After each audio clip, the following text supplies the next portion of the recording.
So, it's been a month since I've done any sort of video project, and there's actually a number of reasons for that. For one, I've been working towards the launch of the Commander X16, as well as the launch of Petsky Robots for MS-DOS.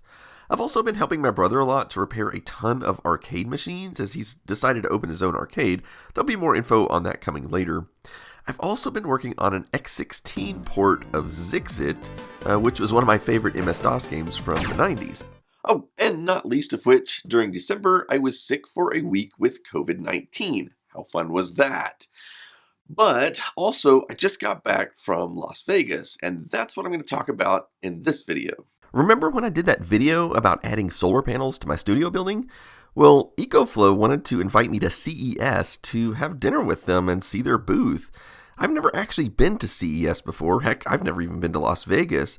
I've always imagined what C.E.S. would have been like back in the 1980s or 1990s, but I was a bit skeptical what sort of things I might see, being that most consumer electronics have been replaced by the smartphone. Anyway, I decided to take them up on the offer, especially since they were footing the bill. This is actually my first time on a plane since the start of the pandemic.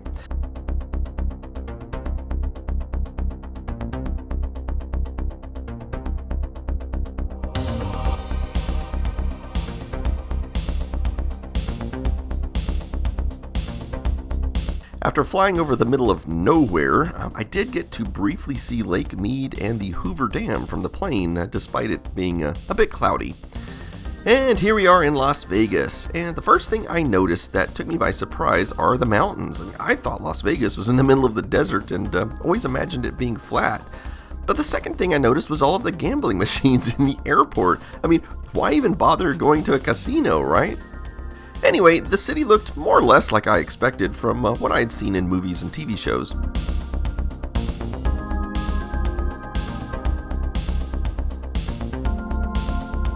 We were staying at the Treasure Island Casino. Fortunately, I was not paying the bill.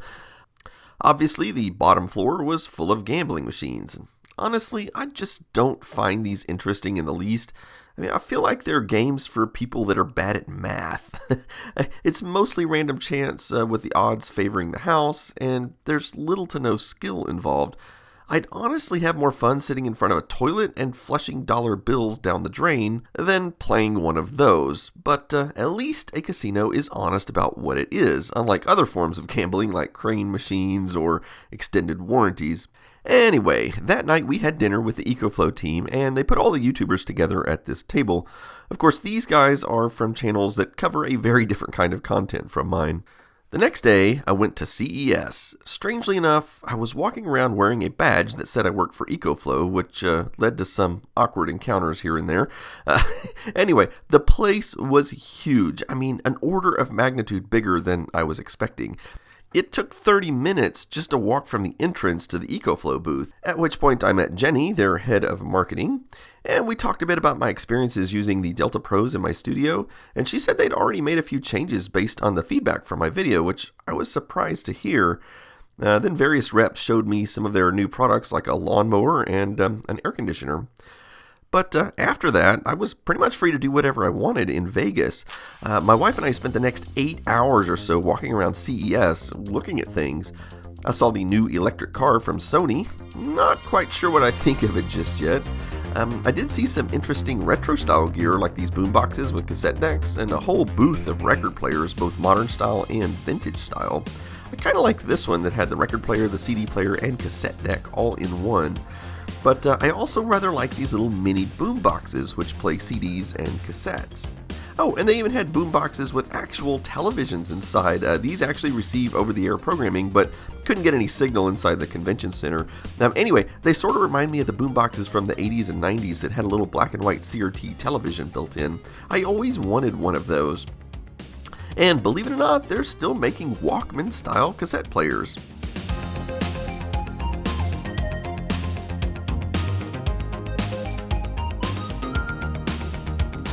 I did try out the Holo Panorama, but I have to admit I was rather underwhelmed by it. I was much more impressed with these spinning fan-style holograms, but I had a hard time getting my camera to agree with it, but I found that if I manually adjusted to around 25 frames per second, I could get a decent video clip.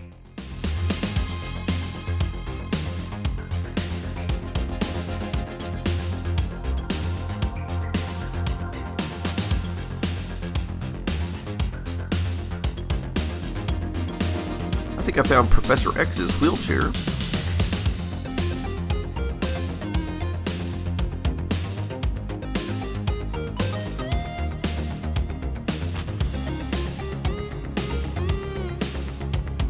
And we got to travel to other parts of the convention via the underground Tesla tunnels. Whatever your opinion is of these from a business standpoint, you have to admit it's pretty cool to drive through.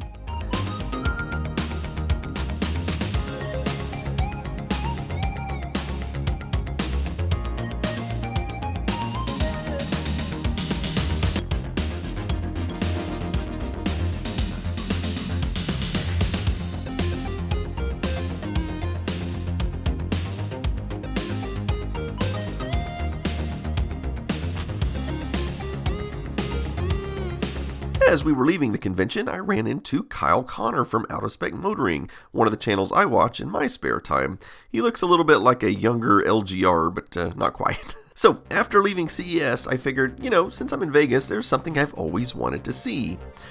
You see, 99% of the gambling machines around are these modern style that use cards and tickets. But I remember seeing slot machines that used actual coins, such as this episode of Get Smart, or better yet, this episode of Deep Space Nine. Well, unfortunately, virtually no casinos use coins these days, but I was told that at least one casino still has some in use, which is Circus Circus. So I went there to have a look. It's just a small area of the casino.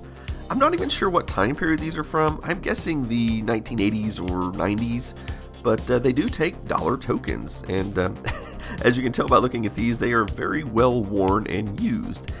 Anyway, let's give it a try. I put $20 in the token machine.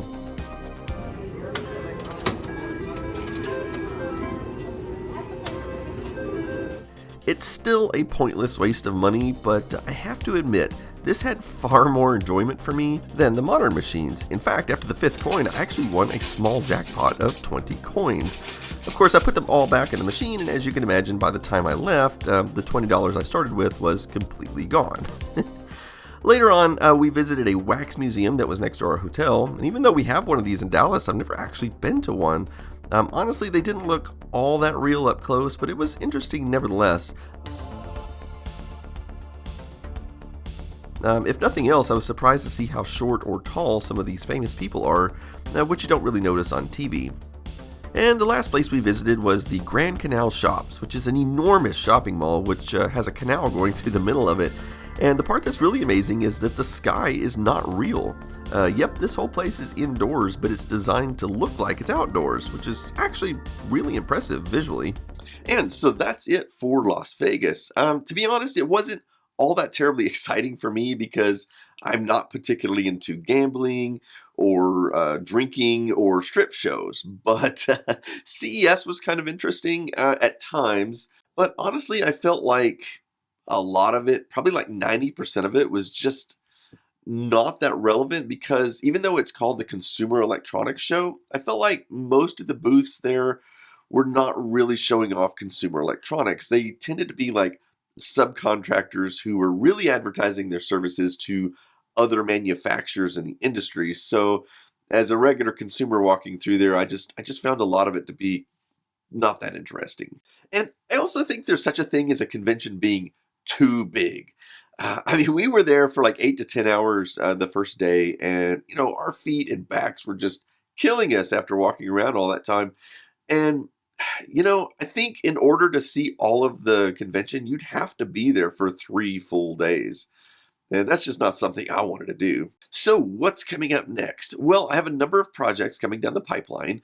One of the videos I'm hoping to make is kind of a documentary showing how we're going to produce the Commander X16 in large numbers. That's something we've been working up towards the last few months, and I think you're going to find it interesting. I also have a number of reviews that I want to do. For example, I have here with me the Wii-C, which is a tiny little MS-DOS computer. I'm going to be reviewing that, as well as the, I don't know if this is EVO or Evo 64, which is kind of like a replacement motherboard for the C64. So I'm going to be showing that off as well. And I might even do a short video just kind of explaining some of the interesting challenges about porting Zixit from MS-DOS to the Commander X16.